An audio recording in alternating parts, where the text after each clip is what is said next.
আসসালামু আলাইকুম, আমন্ত্রণ জানাচ্ছি জাগো অ্যাফেয়ার্সে। আপনাদের সাথে আছি আমি সিদ্দিকুর রহমান সিদ। শুরুতেই জানিয়ে দেব সংবাদ শিরোনাম। শেখ হাসিনার অর্থ পাচার কাণ্ডে এবার ফাঁসলেন টিউলিপ, রেহানা ও তারিফ। আওয়ামী লীগ আমলের বিনা ভোটে 12 সিটি মেয়রের অপসারণ, প্রশাসক নিয়োগ। ঝুলে থাকা অবস্থায় পুলিশের 6 গুলি, বেঁচে আছেন 4 তোলা রড ঝুলে থাকা গুলিবিদ্ধ সেই তরুণ, যা বললেন। যে কারণে স্বৈরাচারের দালাল সময় টিভির সম্প্রচার 1 সপ্তাহ বন্ধের নির্দেশ। 13 বছর আগের সেই ঘটনায় হারুন বিপ্লবের বিরুদ্ধে ফারুকের মামলা।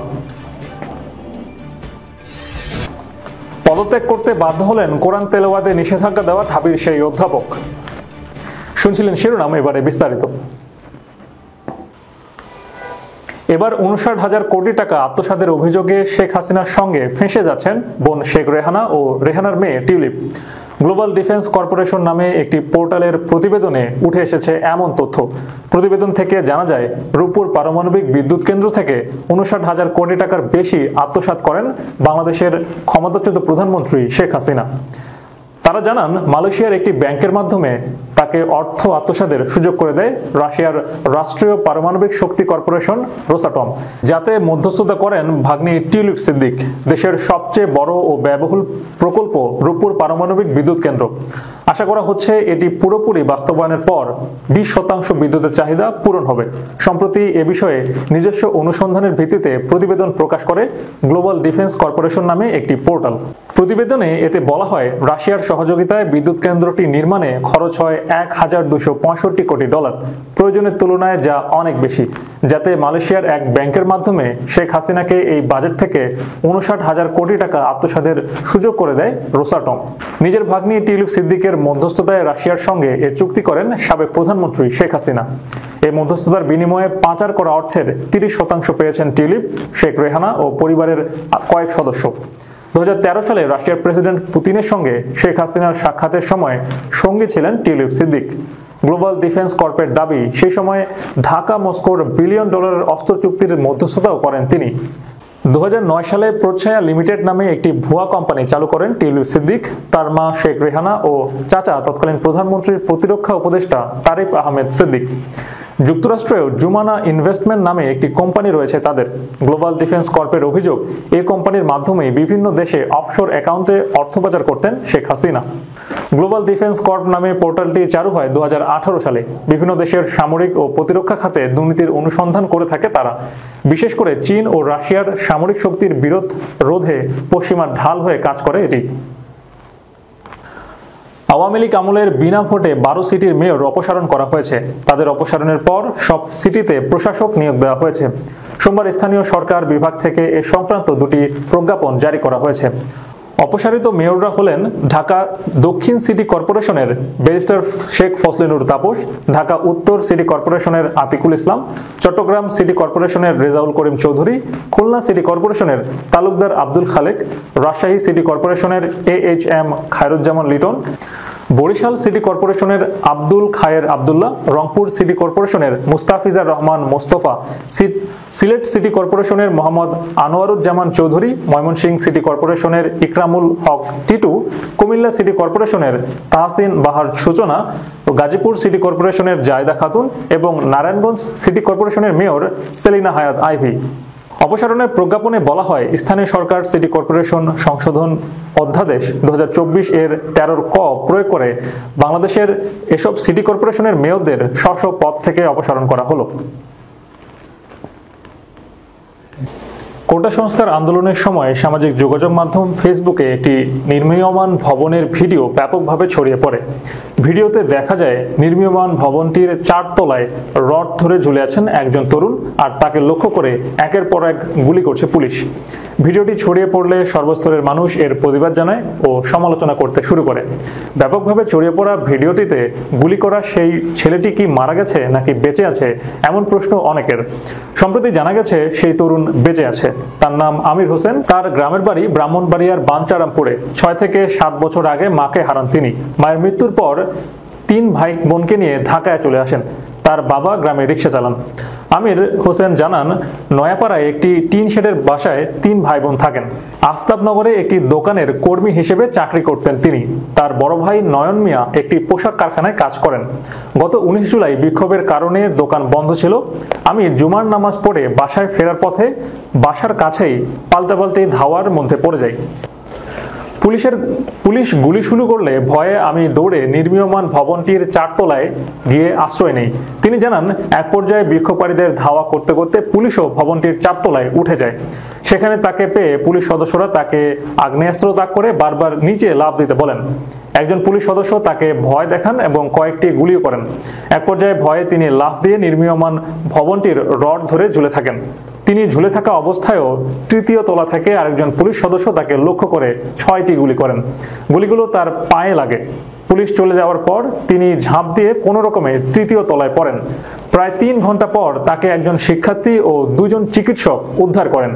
ঘটনার বর্ণনা করতে গিয়ে আমির বলেন, ঘুমের মধ্যে এখনো স্বপ্নে দেখি পুলিশ আমাকে গুলি করছে। আমাকে মোট 6 রাউন্ড গুলি করা হয়েছে। গুলি লাগার পর আমি সেখানে পড়ে যাই এবং অনেকক্ষণ ছটফট করি। আমাকে যখন উদ্ধার করা হয় এর 10 থেকে 15 মিনিট পর গেলেই আমাকে মৃত উদ্ধার করতে হতো। আমির জানান, তিনি এখন অন্যের সাহায্য ছাড়া বাথরুমেও যেতে পারেন না। কোনোদিন হাঁটতে পারবেন কিনা তাও জানেন না। পায়ে প্রচন্ড ব্যথার কারণে রাতে ঘুমাতেও পারেন না। চাকরি থাকবে কিনা, সংসার কিভাবে চালাবেন এ নিয়েও দুশ্চিন্তায় আছেন তিনি। আমিরকে উদ্ধার করা 2 জন স্থানীয় ফেমাস স্পেশালাইজড হাসপাতালের চিকিৎসক। তারা প্রাথমিক চিকিৎসা দিয়ে আমিরকে ঢাকা মেডিকেল কলেজ হাসপাতালে পাঠান। ঢাকা মেডিকেল কলেজ থেকে 3 মাসের ওষুধ লিখে দিয়ে তাকে বাসায় পাঠানো হয়। বেসরকারি টিভি চ্যানেল সময় টিভির সম্প্রচার 1 সপ্তাহ বন্ধের নির্দেশ দিয়েছে হাইকোর্ট। সোমবার বিচারপতি নাইমা হায়দার ও বিচারপতি শঙ্কর শেখের সরকারের হাইকোর্ট বেঞ্চ এই আদেশ দেন। আদালতে রিটের পক্ষে শুনানি করেন অ্যাডভোকেট আহসানুল করিম ও অ্যাডভোকেট ফারজানা খান নীলা। আদালতে সিটি গ্রুপের পক্ষে ছিলেন জ্যেষ্ঠ আইনজীবী আহসানুল করিম। আহমেদ জুবায়েরের পক্ষে ছিলেন জ্যেষ্ঠ আইনজীবী AM মাহবুব উদ্দিন খোকন। এর আগে গত 10 আগস্ট সময় টেলিভিশনের ব্যবস্থাপনা পরিচালক ও প্রধান নির্বাহী পদ থেকে আহমেদ জুবায়েরকে অব্যাহতি দেওয়া হয়। ওই দিন এক সংবাদ বিজ্ঞপ্তিতে বিষয়টি জানানো হয়। বিজ্ঞপ্তিতে বলা হয়, শনিবার গুলশানের সিটি হাউসে সময় মিডিয়া লিমিটেডের পরিচালনা পর্ষদের সভা অনুষ্ঠিত হয়। সভায় পরিচালনা পর্ষদের সিদ্ধান্ত অনুযায়ী সময় টেলিভিশনের ব্যবস্থাপনা পরিচালক ও প্রধান নির্বাহী কর্মকর্তা পদ থেকে আহমেদ জুবায়েরকে অব্যাহতি দেওয়া হয়। পরে 14 আগস্ট সকালে সময় টিভির MD ও CEO পদ থেকে আহমেদ জুবায়েরকে অপসারণের বৈধতা চ্যালেঞ্জ করে হাইকোর্টের সংশ্লিষ্ট শাখায় জুবায়ের একটি আবেদন করেন।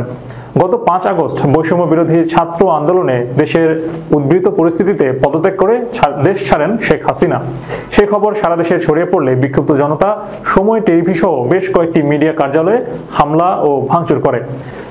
এতে সাময়িক সময়ের জন্য সময় টিভি বন্ধ হয়ে যায়। পরে আবারও সম্প্রচারে আসে সময় টেলিভিশন।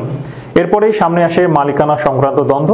প্রসঙ্গত 2009 সালে লাইসেন্সের জন্য আবেদন করা সময় টেলিভিশন পরীক্ষামূলক সম্প্রচার শেষে 2011 সালের 17 এপ্রিল বাণিজ্যিকভাবে সম্প্রচারে আসে। 13 বছর আগের ঘটনায় হত্যা চেষ্টার অভিযোগে ডিএমপি সাবেক গোয়েন্দা প্রধান হারুনুর রশিদ ও পুলিশ কর্মকর্তা বিপ্লব কুমার সরকারের বিরুদ্ধে মামলা করেছে বিএনপি নেতা জয়নুল আবেদিন ফারুক। আজ সোমবার দুপুরে রাজধানীর শেরে বাংলা নগর থানায় মামলাটি করা হয়। জানা গেছে, 2011 সালের 6 জুলাই সংসদ ভবনের সামনে মানিক মিয়া এভিনিউয়ে পুলিশের লাঠি পেটায় গুরুতর আহত হয়েছিলেন তৎকালীন বিরোধী দলীয় চিফ হুইপ জয়নুল আবেদিন ফারুক। সেদিনের ওই ঘটনায় জড়িত ছিলেন সে সময়ের তেজগাঁও বিভাগের অতিরিক্ত উপ পুলিশ কমিশনার, বর্তমানে ডিএমপির অতিরিক্ত কমিশনার হারুনুর রশিদ ও তৎকালীন সহকারী কমিশনার ও বর্তমানে ডিএমপির যুগ্ম কমিশনার বিপ্লব কুমার সরকার। এই ঘটনায় জয়নুল আবেদিনের পক্ষে বিএনপির সংসদ সদস্য আশরাফ উদ্দিন নিজাম থানায় মামলা দায়ের করতে গেলে পুলিশ মামলা নেয়নি। পরে ঢাকার মুখ্য মহানগর হাকিম আদালতে হারুন ও বিপ্লব সহ পুলিশের 30 জনের মতো সদস্যকে আসামি করে মামলা করেন তিনি। কিন্তু ঘটনার দিনই পুলিশের পক্ষ থেকে সরকারি কাজে বাধা দেওয়ার অভিযোগে জয়নুল আবেদিনের বিরুদ্ধেও একটি মামলা করা হয়। শিক্ষার্থীদের তোপের মুখে এবার পদত্যাগ করলেন কলা অনুষদের ডিন অধ্যাপক ডক্টর আব্দুল বাসির। পবিত্র রমজান মাসে কোরআন তিলাওয়াতকারী শিক্ষার্থীদের বিরুদ্ধে ব্যবস্থা নেওয়ার প্রতিবাদে এই ডিনকে পদত্যাগের পর বসিয়ে কিছুক্ষণ কোরআন তিলাওয়াত শোনান শিক্ষার্থীরা। সোমবার 12:30টার দিকে তিনি পদত্যাগপত্র জমা দেন, তবে উপাচার্য না থাকায় উপাচার্য অফিসে পাঠানো হয়। পদত্যাগপত্রে তিনি বলেন, আমি নিম্ন স্বাক্ষরকারী আদ্য 19/8/2024 তারিখে কলা অনুষদের ডিন পদ থেকে অব্যাহতি নিচ্ছি। এ ব্যাপারে প্রয়োজনীয় ব্যবস্থা গ্রহণের জন্য বাধিত করবেন। এর আগে সকাল থেকে কলা অনুষদের ডিন অফিস ঘেরাও করে বিক্ষোভ মিছিল করতে থাকেন শিক্ষার্থীরা। ডিন শিক্ষার্থীদের শান্ত থাকার নির্দেশ দিলেও পদত্যাগ না করা পর্যন্ত ঘেরাও করে রাখেন তারা। এ সময় তারা হাসিনার দালাল, হুঁশিয়ার সাবধান নানা স্লোগান দেন। পরে বাধ্য হয়ে পদত্যাগপত্র পাঠান ডিন। এক শিক্ষার্থী বলেন, পবিত্র রমজান মাসে বটতলায় পবিত্র কোরআন তেলাওয়াতের অনুষ্ঠান করার জন্য বসির স্যার আমাদের প্রচন্ড হেনস্থা করেছিলেন। আমাদের বিরুদ্ধে ব্যবস্থা গ্রহণ করা হবে বলে জানিয়েছিলেন তিনি। তখন তাদের সুসময় ছিল বলেই তারা যা ইচ্ছা অত্যাচার করে গেছেন, ইসলাম বিদ্বেষ করে গেছেন। কিন্তু এখন সময় পাল্টিয়েছে, তার ক্ষমতা চলে গেছে, তার প্রতি শিক্ষার্থীদের মনে ক্ষোভ জমা ছিল। আজ তার পদত্যাগের মাধ্যমে সেটা কিছুটা হলেও প্রশমিত হয়েছে। দর্শক, শেষ করার আগে সংবাদ শিরোনামগুলো জানিয়ে দেব আরো একবার। শেখ হাসিনার অর্থ পাচার কাণ্ডে এবার ফাঁসলেন টিউলিপ, রেহানা ও তারিফ। আওয়ামী লীগ আমলের বিনা ভোটে 12 সিটি মেয়রের অপসারণ, প্রশাসক নিয়োগ। ঝুলে থাকা অবস্থায় পুলিশের 6 গুলি, বেঁচে আছেন 4 তলা রড ঝুলে থাকা গুলিবিদ্ধ সেই তরুণ, যা বললেন। যে কারণে স্বৈরাচারের দালাল সময় টিভির সম্প্রচার 1 সপ্তাহ বন্ধের নির্দেশ। 13 বছর আগের সেই ঘটনায় হারুন বিপ্লবের বিরুদ্ধে ফারুকের মামলা। পদত্যাগ করতে বাধ্য হলেন কোরআন তেলাওয়াতে নিষেধাজ্ঞা দেওয়া ঢাবির সেই অধ্যাপক। এই ছিল এখনকার মতো। এতক্ষণ আমাদের সাথে থাকার জন্য ধন্যবাদ সবাইকে। আল্লাহ হাফেজ।